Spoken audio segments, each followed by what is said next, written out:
भारत माता की। भारत माता की। भारत माता की। राम राम साहब। शक्ति और भक्ति री परिचायक चैत्रीय नवरात्रा रे चौथे दिन माता कुष्मांडा रे स्वरूप ने मारो कोटि कोटि प्रणाम। बाढ़ाणे और जैसैणे रे वासियों ने मारी घणे मानसू। राम राम। मैं सबसे पहले तो बहन ममता जी को बधाई देता हूं। इतना शानदार संचालन कर रही है आप। मैं बहुत अभिनंदन करता हूं आपका। आज नवरात्रि के पावन अवसर पर मुझे सिद्धों और शूरवीरों की धरती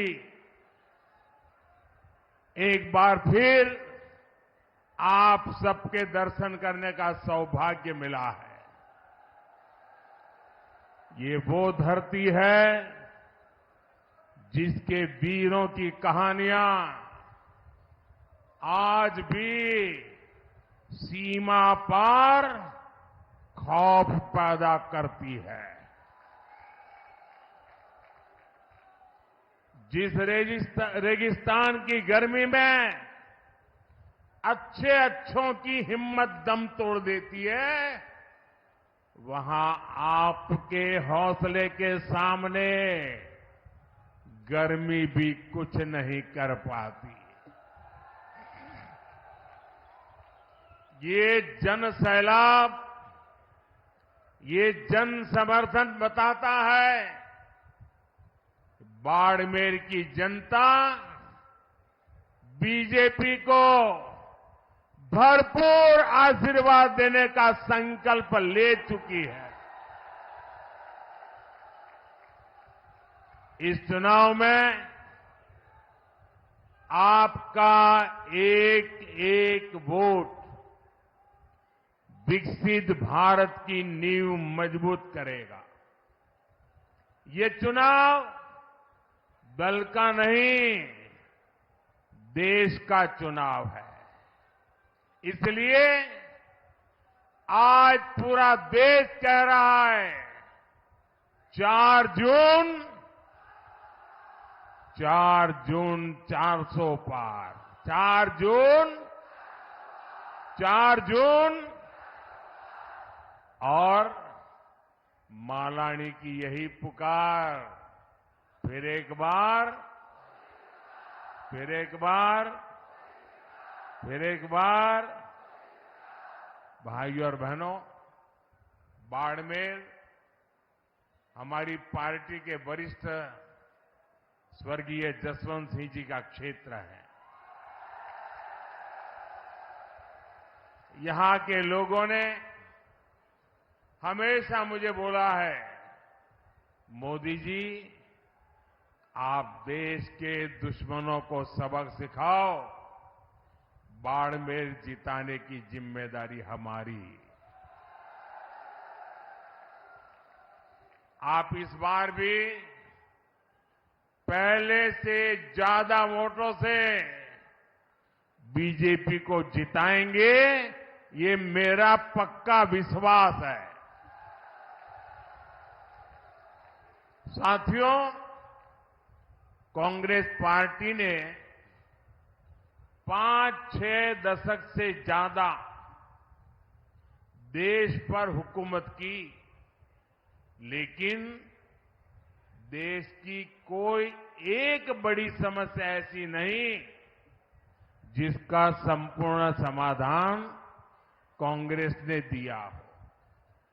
राजस्थान के लोगों से बेहतर इस बात को कौन जानेगा। जिस राजस्थान के लोगों ने देश को अपने लहू से सींचा, उस राजस्थान को कांग्रेस पार्टी ने पानी के लिए प्यासा रखा।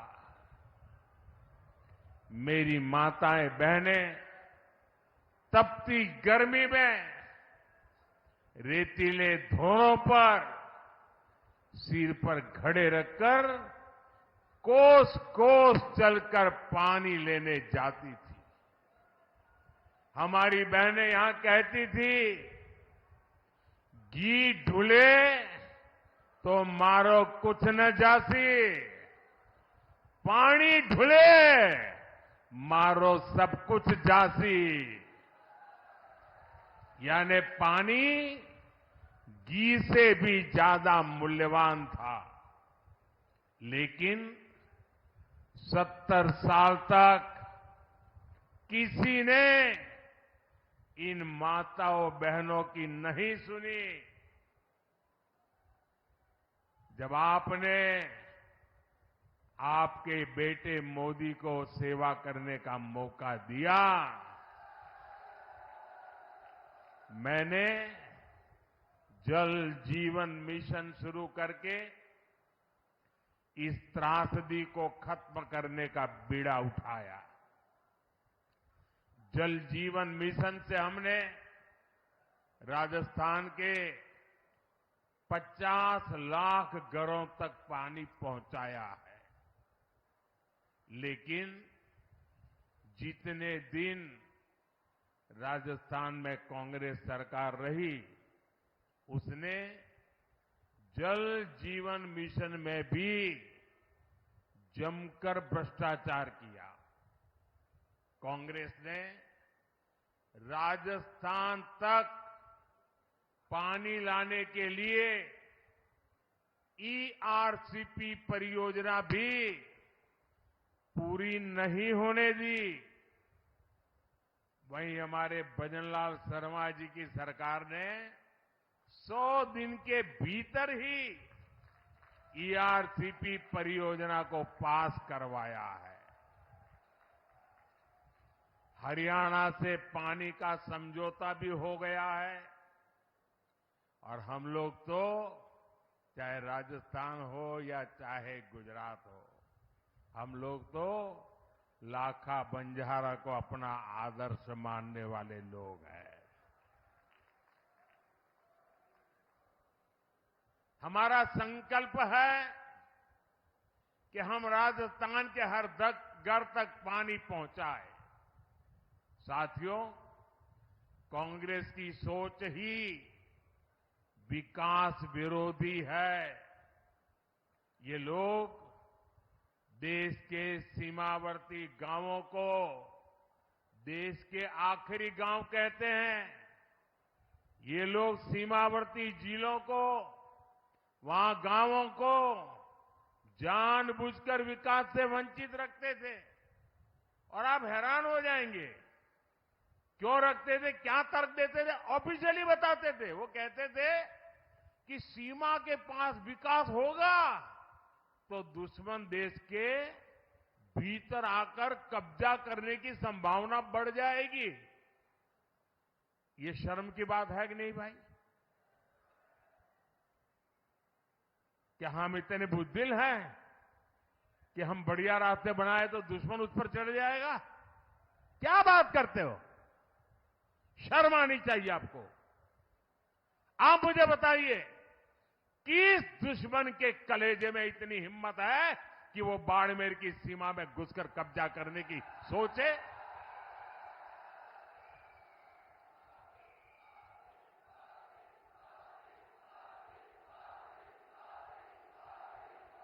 है हिम्मत किसी में? भाइयों बहनों, हम सीमावर्ती इलाकों को, सीमावर्ती गांवों को आखिरी गांव नहीं, देश का प्रथम गांव मानते हैं। हमारे लिए देश की सीमा यहां पूरी नहीं होती है।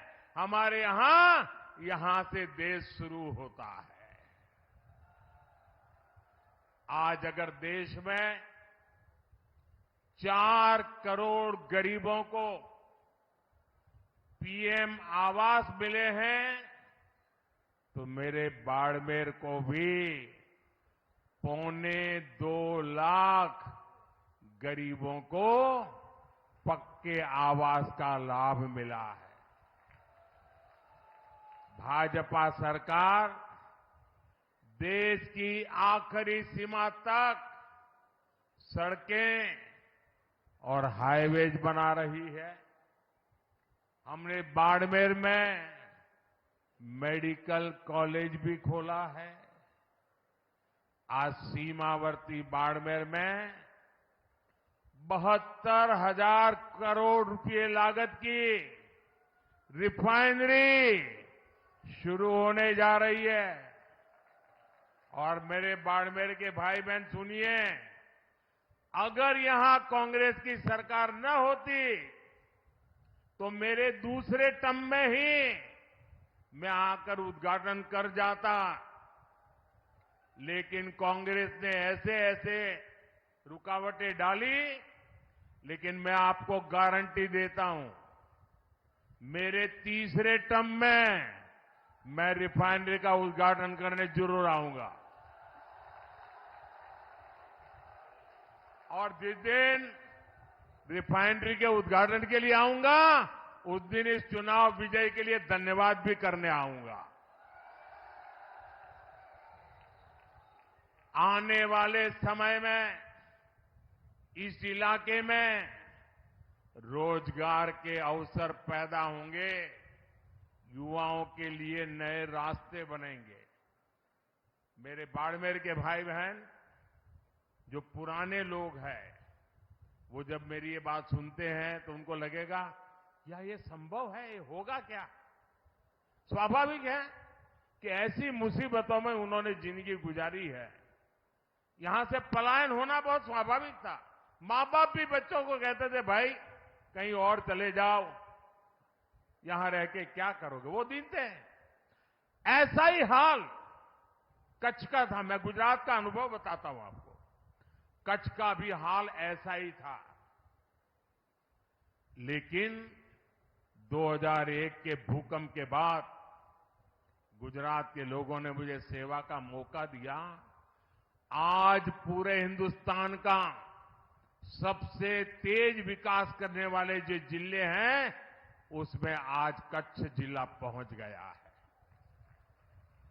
मुंबई में जमीन की जो कीमत होती है, वो कच्छ की जमीन की कीमत हो गई है। अगर कच्छ बदल सकता है तो बाड़मेर बदल सकता है कि नहीं बदल सकता है? बदल सकता है कि नहीं बदल सकता है? मैं ये करके आया हूं और इसलिए मैं गारंटी देता हूं, ये भी मैं करके रहूंगा। यहां के एयरपोर्ट में भी पिछली सरकार ने जमकर रोड़े अटकाए थे। अगर कांग्रेस ने बेवजह ब्रेक न लगाया होता तो यहां का एयरपोर्ट 2 साल पहले ही चालू हो जाता। साथियों, कांग्रेस ने जिन लोगों को दशकों तक नहीं पूछा, मोदी उनको पूजता है। हमारे आदिवासी समाज के बच्चे आगे बढ़े, इसके लिए हम एकलव्य मॉडल आवासीय स्कूल खोल रहे हैं। आदिवासी समाज को सिकल सेल एनीमिया से मुक्ति दिलाने के लिए हम अभियान चला रहे हैं। भाजपा ने आदिवासी समाज को सम्मान दिलाने के लिए देश को पहली महिला आदिवासी राष्ट्रपति दी है। हमारे गांव ढाणियों की महिलाएं, मेघवाल समाज, लंगा, मंगणियार समाज के लोग पीढ़ियों से हस्तकला का काम करते आए हैं।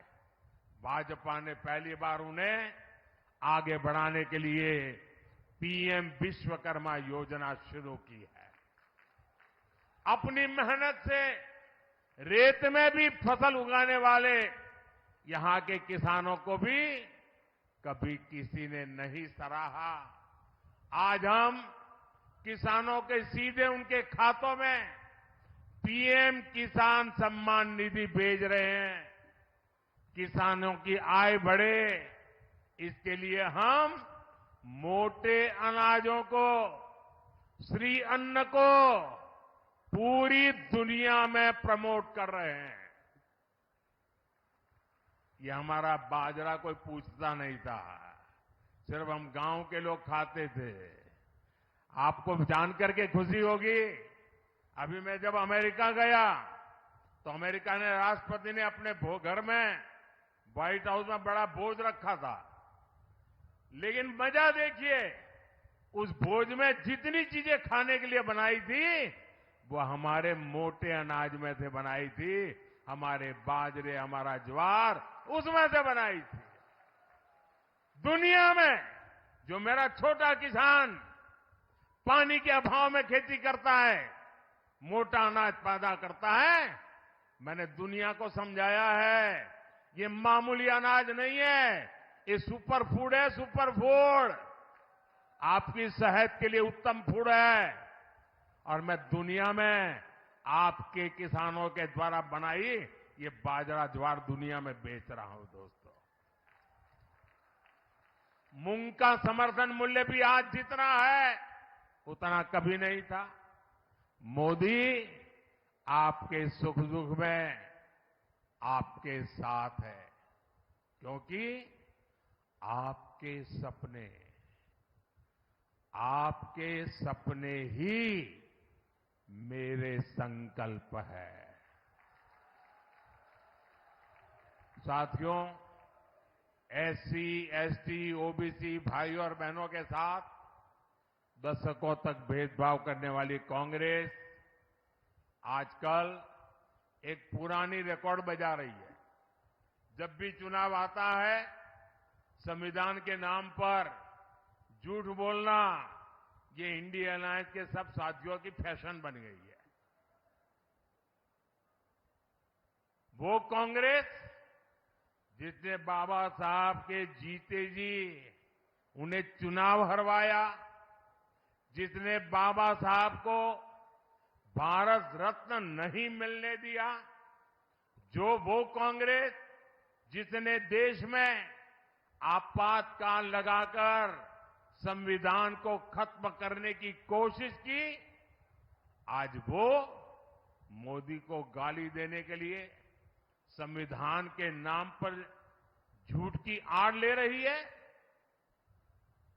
ये मोदी है जिसने देश में पहली बार संविधान दिवस मनाना शुरू किया। ये कांग्रेस वालों ने संविधान दिवस मनाने का विरोध किया था। पार्लियामेंट में भाषण है उनका। क्या बाबा साहब का ये अपमान है कि नहीं है?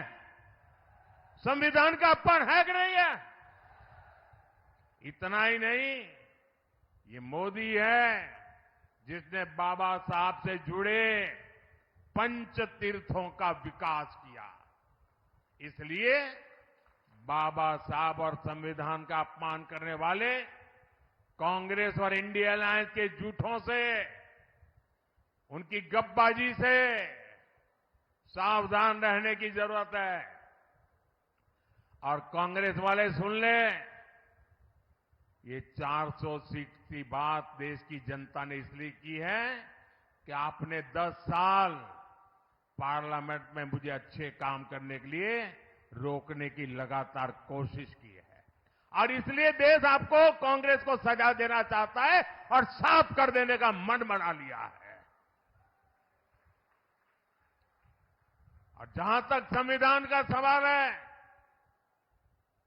आप मान के चलिए और मोदी के शब्द लिख के रखिए, बाबा साहब आंबेडकर खुद आ जाए तो भी संविधान खत्म नहीं कर सकते हैं।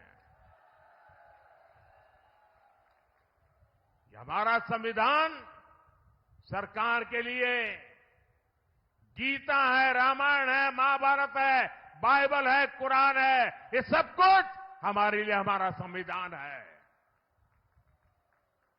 साथियों, भारत के खिलाफ ये इंडिया अलायंस वाले कितनी नफरत से भरे हुए हैं, ये इनके मैनिफेस्टो में भी नजर आता है।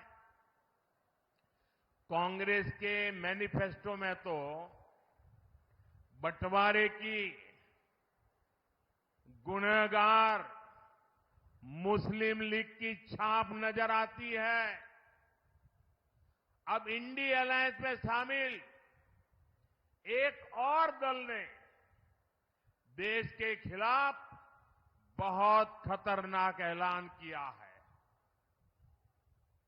उन्होंने अपने मैनिफेस्टो में लिखा है, जिस पोखरण की धरती ने भारत को परमाणु शक्ति से संपन्न किया, अब इंडिया अलायंस का कहना है कि हम भारत के परमाणु हथियार नष्ट कर देंगे, दरिया में डुबो देंगे। भारत जैसा देश जिसके दोनों तरफ पड़ोसियों के पास परमाणु हथियार हो, क्या उस देश में परमाणु हथियार समाप्त करना, इसकी सोच ये समाप्त करना चाहता है इंडिया अलायंस। क्या परमाणु हथियार समाप्त होने चाहिए? मुझे सबका जवाब चाहिए। क्या परमाणु हथियार समाप्त होने चाहिए? क्या परमाणु हथियार समाप्त होने चाहिए?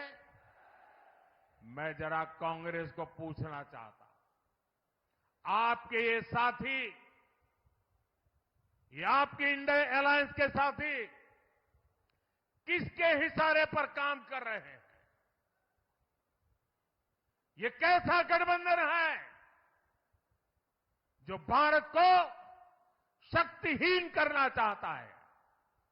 आखिर किसके दबाव में आपका ये गठबंधन हमारे परमाणु ताकत को समाप्त करना चाहता है? एक तरफ मोदी भारत को शक्तिशाली राष्ट्र बनाने में जुटा है, वहीं इंडी गठबंधन वाले भारत को कमजोर देश बनाने का ऐलान कर रहे हैं। माता तनोट राय की धरती के लोग क्या इसे स्वीकार करेंगे? कमजोर देश आपको मंजूर है? शक्तिहीन देश आपको मंजूर है? क्या ऐसा सोचने वालों को सजा देंगे? इस चुनाव में सजा देंगे? कमल पर वोट दबा करके उनको सजा देंगे? और इसलिए पूरे देश के लोगों को इंडी गठबंधन से सतर्क रहने की जरूरत है। साथियों, जिस भारत मां के लिए हम अपने जीवन की परवाह नहीं करते, ये कांग्रेस पार्टी उसे सिर्फ एक जमीन का टुकड़ा मानती है। और इसलिए कांग्रेस के राष्ट्रीय अध्यक्ष राजस्थान की वीर भूमि में आकर कहते हैं कि मोदी ने कश्मीर से 370 हटाया तो राजस्थान से उसका क्या लेना देना, क्या वास्ता? यहां आकर के बोल के गए हैं। ये राजस्थान की राष्ट्रभक्ति पर ऐसा सवाल करने की हिम्मत करते हैं। जिस राजस्थान के वीरों ने सीमा पर कश्मीर के लिए सीने पर गोलियां खाई, उससे पूछते हो कि कश्मीर से क्या वास्ता? इस बाड़मेर के सपूत भीखाराम मुंड ने करगिल युद्ध में अपना बलिदान दे दिया था। और कांग्रेस कहती है कि कश्मीर का राजस्थान से क्या वास्ता?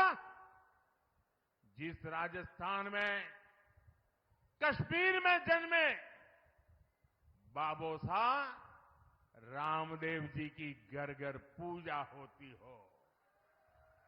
उससे पूछते हो कि कश्मीर से क्या रिश्ता? जब कश्मीरी हिंदुओं को उनके घर से खदेड़ा गया था, तब कितने ही परिवारों को राजस्थान ने बसाया था, गले लगाया था।